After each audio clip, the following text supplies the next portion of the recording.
Ito guys, oh. Marunong ito mag-Tagalog si Kano. Taga-Kiko to siya eh.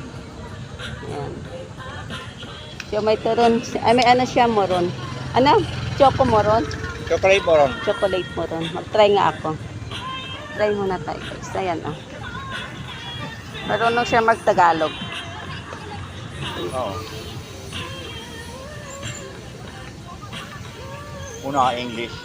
Pagkatapos, pag may kilala yung tao, Tagalog na. Kaya ano guys, ayan.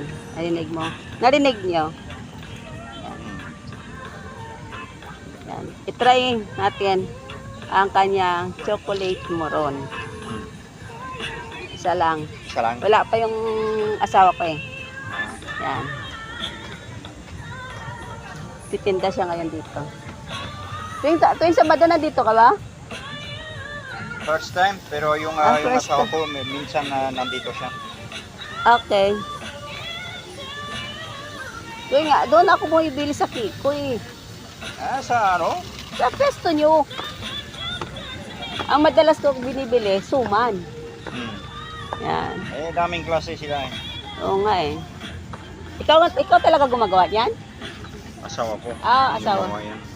Okay. Yan guys, sa chocolate moron. Yan. Fluent na siya sa Tagalog guys. Si Kano. Thank you. Salamat din.